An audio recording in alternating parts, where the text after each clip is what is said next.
I'm one of the pastors of H2O Church.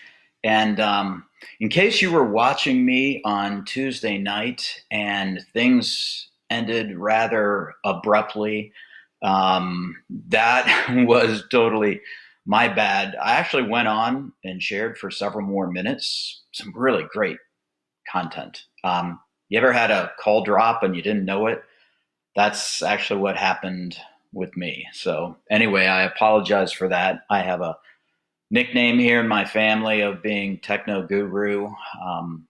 It's not a compliment, it's sarcasm. So I'm going to share some things about the Psalms and how they can help us with our anxieties. But before I do so, just a couple of updates. First, we will be doing our Facebook Live Sunday service at 10:15. So you can keep your eyes open for that. And if you are in need of help for anything, you can go to our website, h2ochurch.org, and look for COVID-19 help and scroll down and write anything in there. And we will be in touch with you. And then thirdly, if you're not getting our newsletter, there's a lot of different communication channels that we're using, but our weekly newsletter is one of them. If you're not signed up, again, go to our website, h2ochurch.org, scroll all the way to the bottom, and you can sign up there. So back to where I was at. What if we use this season to recalibrate our hearts? Many of us our hearts have been harried and full, and life has been busy. And so what if we took advantage of this and reconnected with some of the practices of living as an apprentice of Jesus? So today I want to kind of do part one on how to study the Psalms. This is perfect. I don't know why I didn't think about this earlier. The Psalms are tailor-made for the situations and feelings that we're experiencing right now. So I'd encourage you to grab a pad of paper and take some notes. I'm going to fly through a lot of content rather quickly. So years ago, my wife and I were struggling with some marital stuff, and Christian cliche was not enough. Saying God works in mysterious ways was nice, but didn't really help us. And I know for me, I discovered the Psalms at that point. And the Psalms gave me a language of the heart, a freedom to feel things and to express those things back to God, whether it's despair, anxiety, confusion, or grief.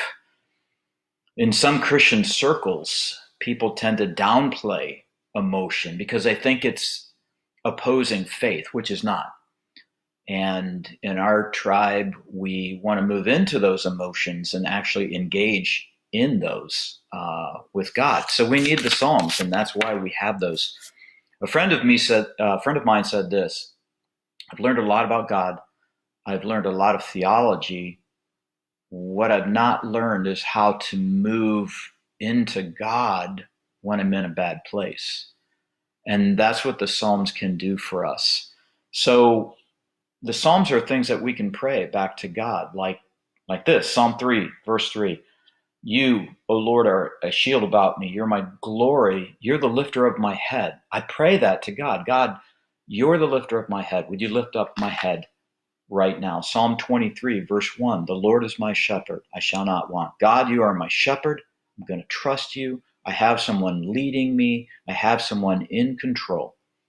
Psalm 10, verse 7. No, let's see. Psalm 10, verse 9. The Lord is a stronghold for the oppressed, a stronghold in times of trouble. God, you're a stronghold for me. We could go on and on and on. Psalm 16, verse 8. I've set the Lord always before me. Because he is at my right hand, I shall not be shaken. God, you are at my right hand right now. You're not absent. You're not distant from my life. You're right here. Okay. So we're not a church that's into acronyms a whole lot, but I want to give you one here. It's been extremely helpful for me. The acronym is PSALM, PSALM, and it's a series of questions that I ask in studying the Psalms. So P for psalmist is this question. So write this down. What is the psalmist feeling? P, what is the psalmist feeling? S, what is the situation? What's the situation? A, what does the psalmist ask or assert? What does he ask or assert? L, what does this say about the Lord? M, what does this say about me? So we're going to start with S, the situation, because when you're looking at a psalm, it's good to just dig in and see if you can figure out what's going on. I'll talk more about David's life tomorrow morning, but right now I just want to say we are blessed with what's called a superscription. There's a little description at the top of the psalm, a psalm of David when he fled from Absalom, his son. So you can go to 2 Samuel 15, verse 30, and see that Absalom, his son, had done a coup, was attempting to take over the kingdom. And so it describes David walking barefoot out of the kingdom and up a hill as people are mocking him. So just imagine this in your mind. Imagine that situation. As you look through the psalm, there's little clues as to the precise situation he's in. Verse 1, O Lord, how many are my foes? Many are rising against me. So he has many adversaries.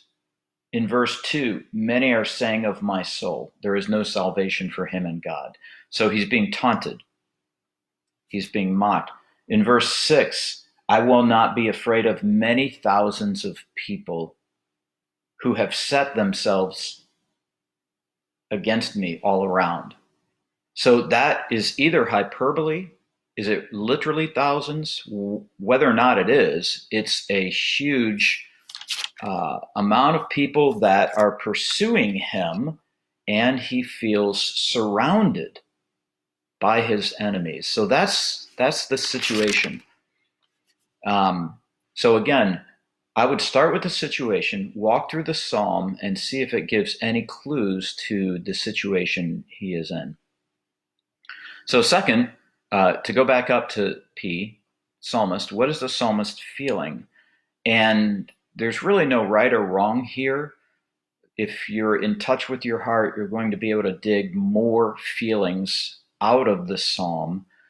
If you're not in touch with your heart, this is a great way to learn what your feelings actually are. So in verse 1, he's overwhelmed. He's in despair. Verse 2, he's being mocked. What feelings would you associate with being mocked?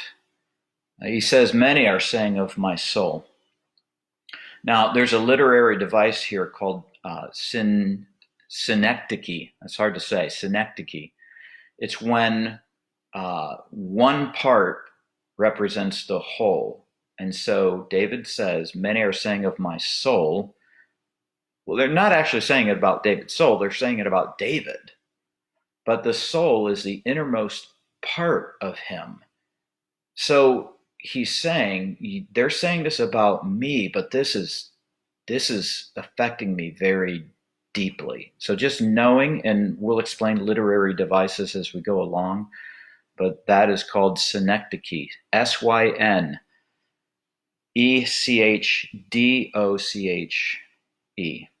Then you'll notice in your Bible, there off to the side, it says Salah. And no one really knows what that means, but scholars speculate that just may mean pause. Let's just let that sink in.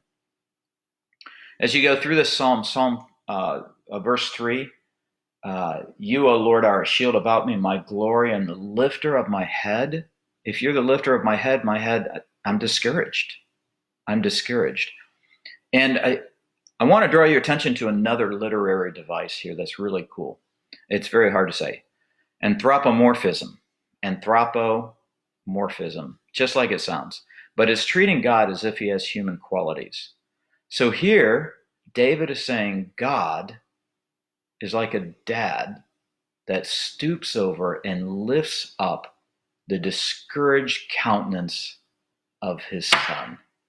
How cool is that? Anthropomorphism. In verse 4, you can see that he is experiencing desperation. It says, I cried aloud to the Lord, and he answered me from his holy hill. God answered me. So you see a growing confidence. In verse 5, I lay down and slept. I woke again, for the Lord sustained me. And what feeling? Peace. What a great verse here for us to be able to say that back to God and to experience peace. Verse 6, I will not be afraid of many thousands of people. What feeling would you attach to that? I see determination. Verse 7, arise, O Lord, save me, O my God, for you strike all my enemies on the cheek. You break the teeth of the wicked. Again, you can just imagine this anthropomorphism in your minds with teeth flying everywhere. But this is righteous anger, is what he's feeling. And verse 8, salvation belongs to the Lord, is certainty. And I love this because David is on a roller coaster ride of emotions. And that's what our faith journey is. I want you to notice how David doesn't pray. He doesn't begin all formal and say, "Oh God, you who rule the heavens and the earth." He jumps in, he says, "Oh Lord, how many are my foes? I am feeling discouraged. I am overwhelmed." He speaks with a brutal honesty. It's very helpful to us. Okay, so that's the psalmist. That is the situation. We then go to A, which is ask or assert. And I've noticed in verse 5, he said, the Lord sustains me. That's an assertion. God sustains my life. Verse 6, I will not be afraid.